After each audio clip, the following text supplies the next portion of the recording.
તમે લોકો જ દેખાવું જોઈએ, અમે નહીં એટલે કહું છું, અમે નહીં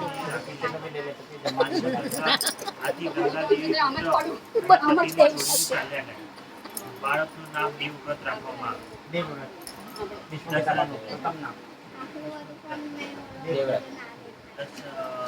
દસ રાજા દ્વારા પાલિત સત્યવતી પર રાજા શાંતનુ મોહિત થયા, પણ દાસ રાજે જે આખરી શરત મૂકી હતી તેથી તેઓ વિશાળ યુદ્ધ રહેવા લાગ્યા. મંત્રીઓ દ્વારા દેવવ્રતને પોતાના પિતાના વિષાદનું કારણ જાણ્યું. પછી દેવવ્રત દશરથ પાસે જઈ તેમની ઈચ્છાનુસાર રાજ સિંહાસન ઉપર ન બેસવાનું અને આજીવન બ્રહ્મચર્ય પાળવાની કઠિન પ્રતિક્રિયા કરીને સત્યવતી સાથે પોતાના પિતાના લગ્ન કરાવી આપ્યા. આથી કામિની કાંચન નો સર્વદા ત્યાગ કરનાર દેવવ્રતને દેવતાઓએ પ્રસન્ન થઈ વૃત્તિ કરી તેમનું નામ વિશ્વ રાખ્યું. વિશ્વ પ્રતિજ્ઞા કરી એટલે પુત્રનો આવો ત્યાગ દેખીને રાજા શાંતનુને વરદાન દીધું કે જ્યાં સુધી તું જીવવા ઈચ્છે ત્યાં સુધી મૃત્યુ તારી નજીક નહીં આવે. તારી ઈચ્છા અનુસાર તું મૃત્યુ મેળવી શકીશ.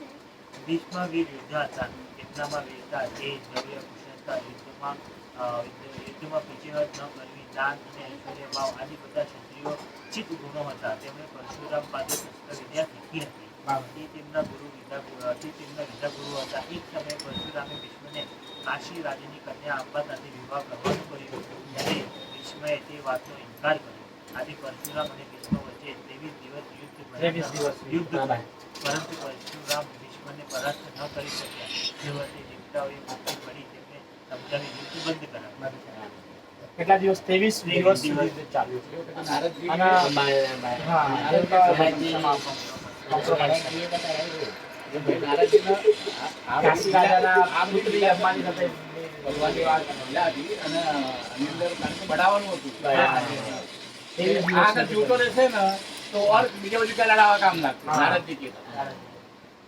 સત્યવતીના બંને પુત્રો મરી ગયા અને સત્યવતીએ તેમને રાજગાદી સંભાળવા ઘણું સમજાવ્યા છતાં તેઓ ઇનકાર કર્યો. છેવટે બંનેની પત્નીઓ દ્વારા વ્યાસજી મારફતે ધૃતરાષ્ટ્ર પાંડુ જન્મ આપ્યો. પાંડુ કુંતાના 5 પુત્રો પાંડવ કહેવાયા. ધૃતરાષ્ટ્ર ગાંધારીને 14 પુત્રો થયા, તેઓ કૌરવ કહેવાયા. તેમાં સૌથી મોટો દુર્યોધન હતો. પાંડુના મૃત્યુ પછી ધૃતરાષ્ટ્ર ગાદીએ આવ્યા. પાંડવો અને કૌરવો વચ્ચે રાજગાદી માટે યુદ્ધ થયું. તે યુદ્ધ 18 દિવસ ચાલ્યું હતું. ભીષ્મ કૌરવો પક્ષ તરફ 10 દિવસ ચાલ્યા. તેઓ ઘાયલ થઈને પૃથ્વી પર પડ્યા. તેમના શરીરની આસપાસ ઘણા બાણો હતા, તેથી તેમનું શરીર ધરતીથી ઊંચું રહ્યું. છેવટે 18 દિવસે યુદ્ધ પૂરું થતાં પાંડવોની જીત થઈ. તેઓ શ્રી કૃષ્ણની ભક્તિ કરતા હતા. તેમણે યુધિષ્ઠિરને મૃત્યુ થયા ઉપર સુનેરો ઉપદેશ આપ્યો. છેવટે 135 વર્ષની ઉંમરે ઉત્તરાયણના સમયે તેઓ શાંતિથી પોતાના ઈચ્છાનુસાર શાંતિને પામ્યા. આમાં 135 વાળા આપી છે અને અમુક ભાગવતમાં 435 આવ્યું હતું.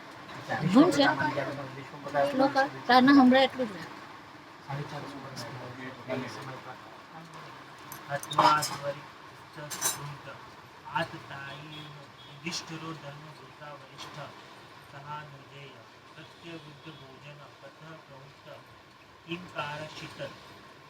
શૌનકજીએ પૂછ્યું કે ધર્મપાલકોમાં શ્રેષ્ઠ રાજા યુધિષ્ઠિરે પોતાના ધનની ઈચ્છા કરનારા અથવા પોતાના ધન માટે યુદ્ધ કરનારા અને શત્રુઓને લઈ સામે થયેલા દુર્યોધન વગેરેને વધ કરી ભોગો મેળવ્યા હતા. પછી ભાઈઓ સાથે યુધિષ્ઠિર કેવી રીતે રાજ્ય કર્યું હતું અને શું કર્યું હતું?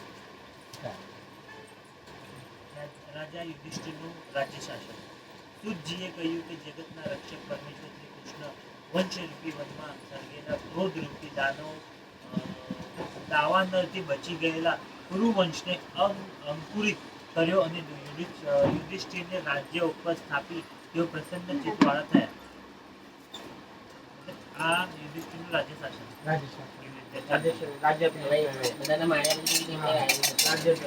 યુધિષ્ઠિર હસ્તિનાપુરના રાજા બન્યા. તેમના રાજ્યના વરસાદ ઈચ્છાનુસાર વર્ષ રાજ્યમાં ક્યાં દુષ્કાળ નથી હતી, વૃષ્ટિ નથી કે અનાવૃષ્ટિ નથી. ખોટી આવુવાળી ગાયો આનંદથી દૂધે વડે જન સમુદાયની તૃપ્તિ કરતી. નદીઓ, સમુદ્ર, પર્વતો, વનસ્પતિઓ, લતાઓ તથા સર્વ ઔષધિઓ પ્રત્યેક ઋતુમાં તેમની યથિચ્છે ફળ આપતી. યુધિષ્ઠિરના પવિત્ર રાજ્યમાં કોઈ મૂર્ખ નથી, કોઈ રોગી નથી, કોઈ દુઃખી નથી. મનુષ્ય અર્થ કામ ભોગવે તો દુઃખી થાય જ નહીં. તો જે સાવધાન કરે છે, ચેતવે છે. ધર્મરાજાના રાજ્યમાં ધર્મનું શિક્ષણ આપવામાં આવતું હતું. આરોગ્ય માગતા ઈચ્છતે મોક્ષમ ઈચ્છતે જનાર્દના. આ સંસારમાં સૂર્ય એ પ્રત્યેક ભગવાન છે. અન્ય દેવો ભગવાનને અન્ય દેવો ભાવનાને લઈ સિદ્ધ આપે છે, જ્યારે સૂર્યદેવમાં ભાવના કરવાની જરૂર નથી. પ્રત્યક્ષ દેવ સૂર્યની આરાધના કરો. સૂર્યનારાયણની ઉપાસના કરનાર કદી દરિદ્રતા થતો નથી. સૂર્યની ઉપાસના વગર બુદ્ધિ ઠેકાણે આવતી નથી. યુધિષ્ઠિર રાજાએ સૂર્યની ઉપાસના કરી હતી અને સૂર્ય તેમને અક્ષય પાત્ર આપ્યું હતું. તે કથા જાણીતી છે. આ અક્ષય પાત્રને લીધે દુર્વાસા મુનિના ક્રોધથી રક્ષણ થઈ શક્યું હતું. ભગવાન શ્રી કૃષ્ણ તે અક્ષય પાત્રમાં ચોટી રહેલી ભાજીનું એક પાન ખાધું તે દુર્વાસા મુનિ અને તેમના શિષ્યો થઈ સહજ તૃપ્ત થઈ ગયા. 10,000 શિષ્યો લઈને આવેલા દુર્વાસા ઋષિ પાંડવોની પાસે જ્યારે વનમાં હતા ત્યારે દુર્યોધનની ચાલ હતી. દુર્યોધનને ત્યાં જમ્યા. પછી દુર્યોધને કીધું કે જાઓ પાંડવો બી વનમાં છો, તમને ત્યાં સાયણને જમાડશે. તો આ તો અક્ષય પાત્ર હતું. આ સ્વયં અક્ષય પાત્ર સ્વયં સૂર્યના દેવતાએ જ અક્ષય પાત્ર યુધિષ્ઠિર મહારાજને આપ્યું હતું કે જ્યાં સુધી તમે દ્રૌપદી અને 5 પાંડવો જેટલું તમારે જમવાનું બનાવવાનું એ તમે અક્ષય પાત્ર જણાવી દો તો અક્ષય પાત્રમાંથી જમવાનું બની જતું. એક વખત એટલે ધોઈ નાખે ગાંધારી દ્રૌપદી, પછી એની અનાજની ઉત્પત્તિ બીજા દિવસથી એ દિવસે સમાપ્ત, 2 દિવસથી સમાપ્ત.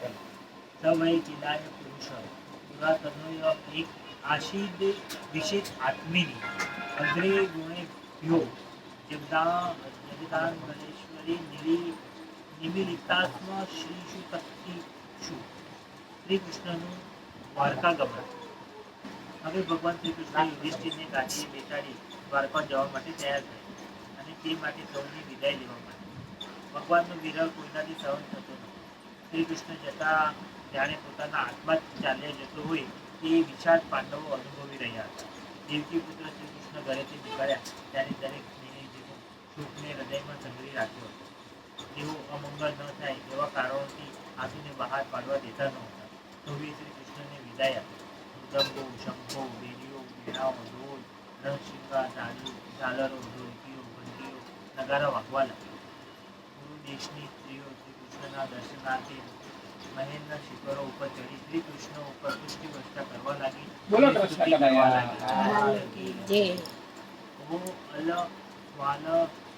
સ્વાલાદયંતો યદો કુલ અહો અલ પુણ્યતમ મધોવનમ યદેશ પુરુષા વૃષમ શ્રિયા પતિ સ્વજન્મા ચક્રમેણ ચાંચિત. તે વખતે શ્રી કૃષ્ણને પ્રિય એવા અર્જુને મોતીઓની માળાઓ મોટી ફૂટતો અને રત્નના દાંડાવાળું ધોળું છત્ર તેમના પર ધર્યું. તેમજ ઉદ્ધવ તથા સાત્વિક અતિ અદ્ભુત ચામરો દોડવા લાગ્યા. યાદવોનું પૂરું પ્રશંસાને પાત્ર છે, કારણ કે પુરુષોના શ્રેષ્ઠ એવા ભગવાન શ્રી કૃષ્ણ તેમને રહેતા મધુવનને પવિત્ર કરે છે. હવે દ્વારકાવાસીઓ નિત્ય દર્શન થશે, આપણને દર્શન નહીં થાય. જે 16,108 રાણીઓ શ્રી કૃષ્ણની વહી છે તેમને ધન્ય છે. યુધિષ્ઠિર રાજાએ ચતુર્વર્તી સંકિત થઈ શ્રી કૃષ્ણનું રક્ષણ કરવા સ્નેહથી ચતુરંગની સેના સાથે અર્જુનને મોકલ્યા અને બધા પ્રભુની વિદાય આપવા દૂર દૂર સુધી સાથે ગયા. શ્રી કૃષ્ણને વિરહ વડે આતુર સુધી આવેલા અને અત્યંત સ્નેહવાળા કુરુવંશી પાંડવો પાછા વાળી પ્રિય ઉદ્ધવ વગેરે સાથે પોતાની નગરી તરફ પ્રયાણ કર્યું. શ્રી કૃષ્ણના માર્ગમાં કુરુ, જંગલ, પાંચાલ, સુરસેન, યમુનાના તીર પર આવેલા દેશો બ્રહ્માવર્ત, કુરુક્ષેત્ર, મત્સ્ય, સારસ્વત, નિર્જલ, મરુદેશ, અલ્પ જળવાળા ધન્વદેશ, સૌરવી દેશ તથા આભીર દેશને વટાવી તથા બીજા કેટલાક દેશો ઓળંગી દ્વારકાની સમીપ આવેલા અનંત દેશમાં આવી પહોંચ્યા. હે શૌનક, એ સમયે ભગવાનના ઘોડાઓ જરા થાક્યા હતા. માર્ગમાં સ્થળે સ્થળે લોકોએ તેમને ભેટો ધરી હતી. એવા શ્રી કૃષ્ણ ભગવાન સાયંકાળે પશ્ચિમ દિશામાં આવી પહોંચ્યા ત્યારે સૂર્ય અસ્ત પામ્યો હતો. તત્રિત હરિ પ્રત્યુદતારમ સાય વેદ દિશ પાર્શ્વદ ગવિષ્ઠ ગા ગસ્તદા. દ્વારકામાં શ્રી કૃષ્ણ આનંદ ઉલ્લાસે સ્વાગત. સુત ઉવાચ આનંદાત કો ઉપવ્રજ ઉદાજન પદાસ્વસ્થાન નન્મા નર્વનમ તસ્મા વિષાદમ સંયત્રી. સુજી આગળ બોલ્યા કે ભગવાન શ્રી કૃષ્ણ અતિશય સમૃદ્ધિવાળા પોતાના અનંત દેશમાં આવી ગયા. પોતાના આગમનની જાણ કરવા શ્રી કૃષ્ણ પોતાના પાંચજન્ય શંખ વગાડ્યો. ભગવાનના એ શંખનો ધ્વનિ સંસારના ભયને ભયભીત કરનારો છે. એને સાંભળીને દ્વારકાની પ્રજા આનંદિત થઈ. પોતાના સ્વામીના દર્શનની તેમની લાલસા વાળી હતી. ભગવાન શ્રી કૃષ્ણનું અભિવાદન કરવા તેમની સામે આવી અને તેમને ભેટો આપવા લાગ્યા. બાળક જેમ પિતાને કહે તેમ પ્રીતિથી હર્ષિત પામેલી પ્રજા ગળાગળ સ્વાદને કહેવા લાગી, હે નાથ, બ્રહ્મા, શંકર તથા ઇન્દ્રથી પણ વંદન પામતા અને આ સંસારમાં પરમ કલ્યાણ ઈચ્છનારા પ્રાણીઓને પરમ શરણરૂપી આપના ચરણ કમળને અમે સદા નમીએ છીએ, કે જેનું શરણ લેનાર પણ કાળ પણ પોતાનું સામર્થ્ય ચલાવી શકતા નથી. હે જગતની ઉત્પત્તિ સ્થિતિને પ્રલય કરનારા ભગવાન, આપ અમારું કલ્યાણ કરનારાઓ થાઓ. આપ જ અમારા માતા, પિતા, પાલક, સંબંધી, સદગુરુ તથા પરમ દેવ છો. આપની સેવાથી અમે કૃતાર્થ થયા છીએ. હે નાથ, આપનું દર્શન દેવોને પણ અત્યંત દુર્લભ છે. એવા આપના સર્વાંગ સુંદર સ્વરૂપનું અમે દર્શન કરીએ છીએ. હે કમળનયન શ્રી કૃષ્ણ, આપ સંબંધીઓને મળવાની ઈચ્છા જ્યારે હસ્તિનાપુર અને મથુરા ગયા ત્યારે જેમ સૂર્ય વિના બંને આંખોની ક્ષણ પણ કરોડો વર્ષો જેવડી થાય તેમ અમારી ક્ષણ પણ કરોડો વર્ષો જેવડી જ થઈ હતી. ભક્ત વત્સલ્ય ભગવાન શ્રી કૃષ્ણ પ્રજાઓના વચનો સાંભળતા અને તેમની તરફ આનંદ વિભોર જોતા જોતા નગરમાં દાખલ થયા. બળવાન, મધુ, ભોજ, દશા, અહર, ઉપર, કુકુર, અંધ અને યદુવંશી પુરુષોથી રક્ષાયેલી દ્વારકા નગરી શોભાયમાન થવા લાગી. રંગબેરંગી પ્રજા પાતકો વડે રસ્તા, ચોક અને મહેલો શણગારવા આવ્યા. રાજમાર્ગો, શેરીઓ, બજારો તથા ચૌટાવાળી ધૂળી સાફ કરેલા હતા અને ત્યાં દુર્ગંધ મિશ્રિત જળ વડે છંટકાવ કર્યો હતો. તેમજ ફળ, ફૂલ, અક્ષત તથા અંકુરો વેર્યા હતા.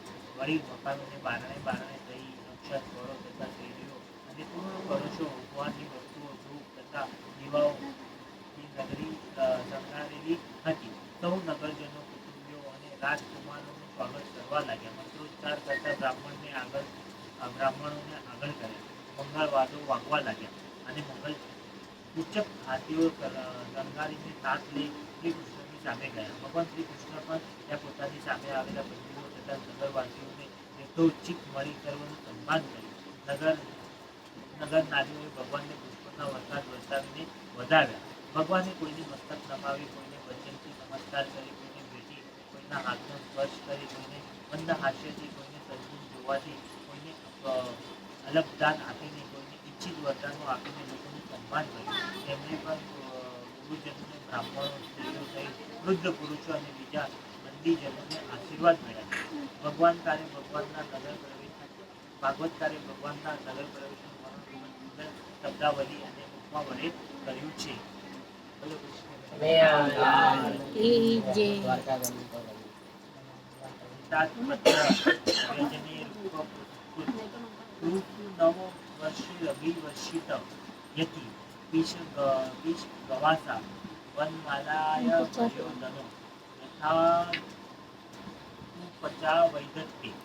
ભગવાન શ્રી કૃષ્ણ રાજમાર્ગ પર જતા હતા ત્યારે ધોળા છત્ર તથા ચામરોથી છૂટતા હતા.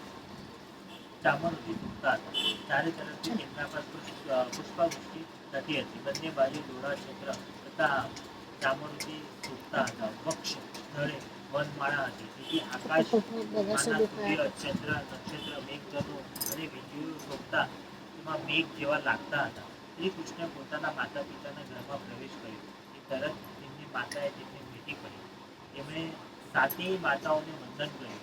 તે વેળા સ્નેહને લીધે સ્તનમાંથી દૂધ ઝરતી એ માતાઓ પુત્ર શ્રી કૃષ્ણને ગોદમાં બેસાડી હર્ષથી વિવણ મનવાળી થઈ અને આંખમાં હર્ષના આંસુઓથી તેમને ભીંજવવા લાગી. પછી શ્રી કૃષ્ણએ પોતાના ભવનમાં પ્રવેશ કર્યો કે જ્યાં તેમની પત્નીઓના 16,108 મહેલો હતા. પરદેશમાંથી ઘેર આવેલા પતિને જોઈ પત્નીઓના મનમાં અત્યંત આનંદ લાગી ઉઠ્યો. તેઓ પોતાના દરેક પ્રવૃત્તિ પડતી મૂકી લજ્જાયુક્ત મુખ તથા નેત્રોથી ભગવાનની પાસે ઊભી રહી અને સ્ત્રીઓમાં ભગવાન પ્રત્યે બહુ ઊંડો ભાવ હતો. એ સર્વ પત્નીઓ પતિ દર્શનથી ખૂબ જ પ્રસન્ન થઈ. લક્ષ્મી દેવી સ્વભાવે ચંચળ હોવા છતાં ભગવાનના ચરણ યુગલને કદી છોડ્યા નથી. ભગવાન પોતાની માયા વડે મનુષ્ય લોકમાં અવતરી પ્રાકૃત મનુષ્યની પેટે પોતાની 16,000 રાણીઓને મળે છે. તેઓ દરેક રાણીઓને હાવભાવથી રાજી કરે છે. પણ શ્રી કૃષ્ણ જરાય પ્રતિભાવ આપતા નથી. જંગલમાં ઝાડ નીચે કામ ઉપર વિજય મેળવે તે સામાન્ય છે, પરંતુ અનેક સુંદર રાણીઓની વચ્ચે રહી કામને જીતે તે પરમાર્થ છે. त मनिरे बला मूढ़ा प्रेम चानुव्रत अप्रमाण विदो भूतुरीश्वर मततो थता परीक्षितનો જન્મ બ્રાહ્મણનું ભવિષ્ય વચન અશ્વત્થામો પરિશુષ્ટેન બ્રહ્મશિરો રૂપતેજસા ઉત્તરાયા હતો ગર્ભ ઈશેના જીવિત પુનઃ. સૌનકજીએ પૂછ્યું કે હે સૂતજી, ઉત્તરાનો ગર્ભ અશ્વત્થામાએ છોડેલા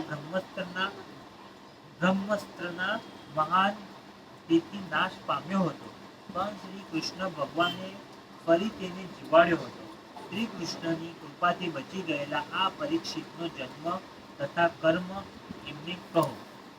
તે રાજા કેવી રીતે મરણ પામ્યો અને મરણ પામી કઈ ગતિએ ગયા તે સંભળાવવા અમે ઈચ્છીએ છીએ, સાંભળવા.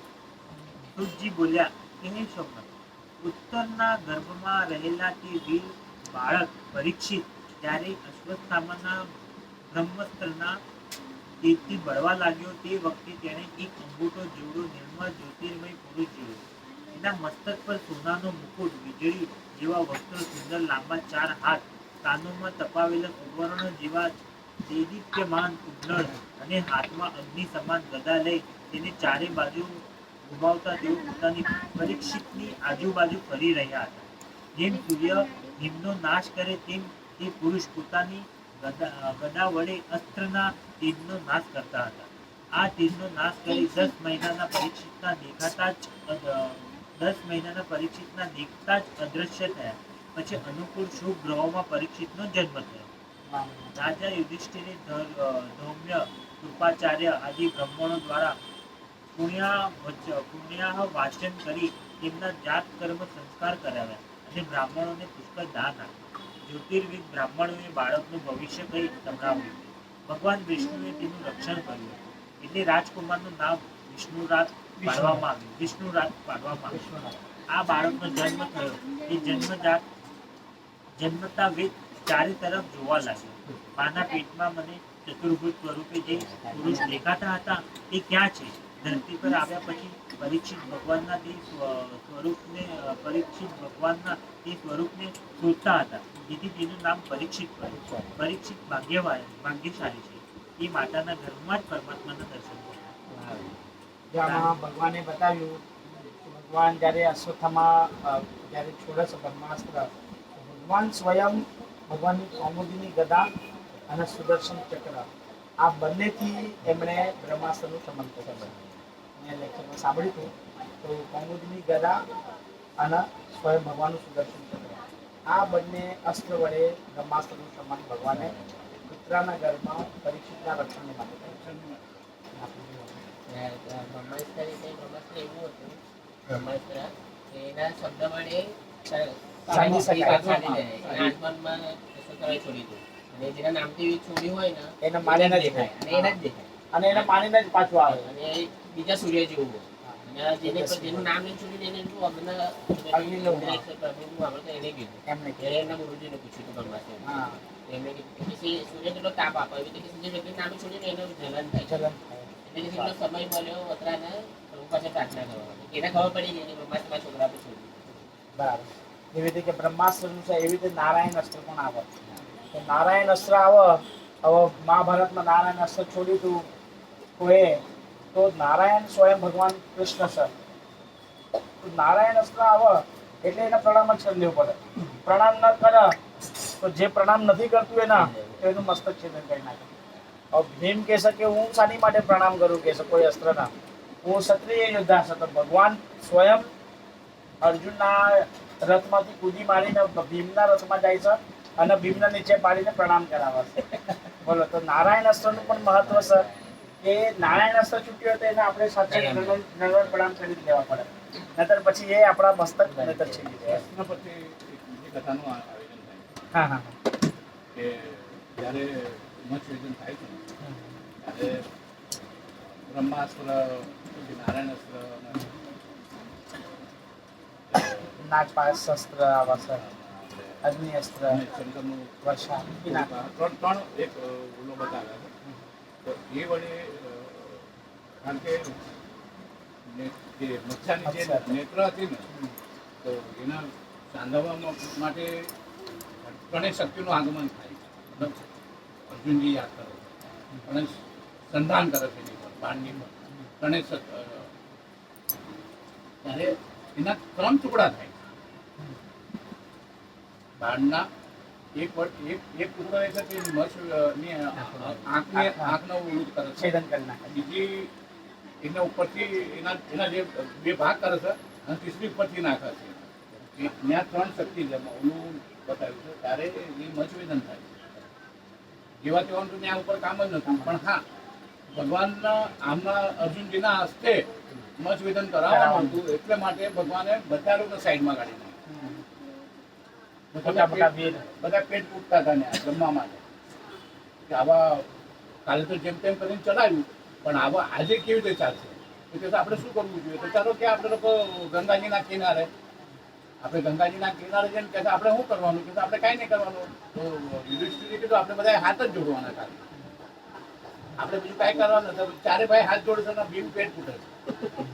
હા, તો ત્યાં આમેના જે ગંગાજીના કિનારે પોતે પરમાત્મા સ્નાન કરવા આવેલા રહે છે. તો એને જે રીતે સ્નાન કરીને બહાર આવ્યા ને નજર પડી આપણે આની પર, ભીમની પર નહીં, ભીમની પર નહીં, અર્જુન પર, સદેવ જોશીની સાથે એમની નજર મળી. અચ્છા.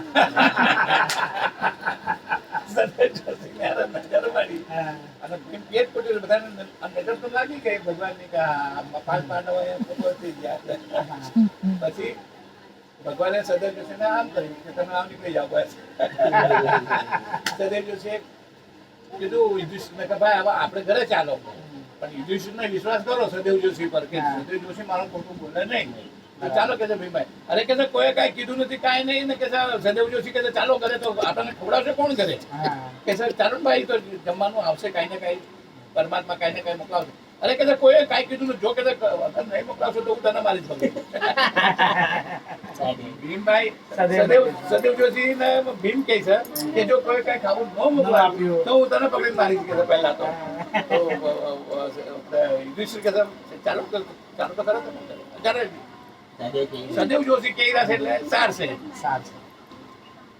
પછી ભગવાન ઘરે જાય છે, દ્રૌપદ ઘરના ઘરે, અને દ્રૌપદ રાજાની સાથે આ ચર્ચા કરશે કે તમારા રાજ્યની અંદર અગર કોઈ માણસ કંઈક અન્ન માંગી નથી શકતા કે ભીખ નથી માંગી શકતા, એવા માણસ અગર આવ્યા હોય તો તમે શું કરશો? કે પ્રભુ આ તમારું જ છે બધું, તમે જે રીતે તમે જે આજ્ઞા આપશો એ રીતેથી કે મારે કરવાનું છે આ કાર્ય, મચ્છવેદનનું જે કાર્ય. કે જ્યાં કે આપણે બ્રાહ્મણના ઘરે રોકાયા છે 5 સેવક લોકો, 5 ભાઈ છે ને 1 માતા છે. કે એમનું કે જમવાનું પરિપૂર્ણ જે બી થાય તારા સેવકને મોકલાવો તો કે એમનું પૂરું થાય. સારું ભગવાન. તો ત્યાં જાય છે તો કે જે નથી દ્રૌપદનો જે સેવક આવ્યો છે તો કે કેટલા માણસ? કે 4-5 માણસ અને એક મમતા માતા છે. તો કે કેટલું જમવાનું જોશે? કે તો ઓલો શાંતિથી બેઠો હતો ને એ ઉભો થયો, કેટલું જમવાનું જોશે એટલે એ ઉભો થઈને લખાવા મળે છે તમે આવું જો 5 દિવસ કરી તો મારા રાજા ઘરગામ બોલો કૃષ્ણ. ચાલો ચાલો. રાજા યુધિષ્ઠિરે બ્રાહ્મણોને પૂછ્યું, બાળક કેવું થશે તેનું ભવિષ્ય અમને જણાવો. બ્રાહ્મણોએ કહ્યું, આ બાળક પ્રજાનું રક્ષણ કરનાર, બ્રાહ્મણોનું હિત કરનાર, સત્ય પ્રતિજ્ઞાવાળો, શરણે આવેલાનું રક્ષણ કરનાર, જ્ઞાતિઓ તથા યજ્ઞ કરનારાઓનો યશને ફેલાવનાર, અર્જુન તથા કાર્તવીર્ય જેવા ધનુર્ધારીઓનો અગ્રેસર, અગ્નિ જેવો અસહ્ય, સમુદ્ર જેવો દુસ્તુ, સિંહ જેવો પરાક્રમી હિમાલયની પેટે સેવવા યોગ્ય પૃથ્વી જેવા ક્ષમાવાન અને માતા પિતાની પેટે સહનશીલ થશે. વળી તે ઉદાર અને ધાર્મિક થશે. આ બધા જ ગ્રહો સાનુકૂળ છે. એક મૃત્યુ સ્થાનના ગ્રહો બગડેલા છે. આનું મૃત્યુ સર્પદંશથી થાય, પણ આ તેનો છેલ્લો જન્મ છે. એને સદગતિ મળશે. જન્મકુંડળીમાં 9મા સ્થાનમાં જો સ્વગ્રહી કે ઉચ્ચનો ગ્રહ ગુરુ બેઠો હોય તો તે જીવ અવશ્ય ધર્માત્મા બને છે. હે રાજા, વ્યાસપુત્ર શુકદેવજી પાસેથી આત્માનું યથાર્થ સ્વરૂપ જાણી ગંગા તટે શરીર છોડી સર્વ પ્રકારે નિર્ભય એવું પરમ પદ અવશ્ય પામશે. આમ કહી સર્વ બ્રાહ્મણો યુધિષ્ઠિરનો સત્કાર પામી પોતાના ઘરે ગયા. એટલે આમના જન્મનું પરીક્ષિત મહારાજના જન્મ. રાજપુત્ર પરીક્ષિત શુક્લ પક્ષમાં 15 કળાઓથી પ્રતિદિન પૂર્ણ થતો ચંદ્રમાં જેમ વૃદ્ધિ પામે છે તેમ પરીક્ષિત સત્વર વધવા લાગ્યો. એક સમયે જ્ઞાતિ પ્રવૃત્તિ લાગેલા પાપનો ત્યાગ કરવાની ઈચ્છાથી યુધિષ્ઠિર રાજાએ અશ્વમેઘ યજ્ઞ કરવાની ઈચ્છા થઈ, પણ કર કે દંડ વિના બીજું ધન મળે તેમ ન હોવાથી તેઓ દ્વિધામાં પડ્યા. તેમનો અભિપ્રાય જાણી શ્રી કૃષ્ણ તેમના ભાઈઓને મોકલી ઉત્તર દિશામાં મૃત રાજા યજ્ઞમાં તજેલા સુવર્ણના પાત્રો વગેરે જે પુષ્કળ ધન હતું તે લાવી આપ્યું. તે ધન વડે યુધિષ્ઠિરે 3 અશ્વમેઘ યજ્ઞો કરી શ્રી હરિને પૂજ્યા. આ યજ્ઞમાં યુધિષ્ઠિરે ભગવાન શ્રી કૃષ્ણને વળતાર્યા હતા. કેટલાક મહિના રહ્યા બાદ ભગવાન શ્રી કૃષ્ણ સગા સંબંધીઓની સમિત થઈ અર્જુન તથા યાદવોની સાથે દ્વારકા ગયા હતા. બે ભાઈ પોણા મારા ભાઈ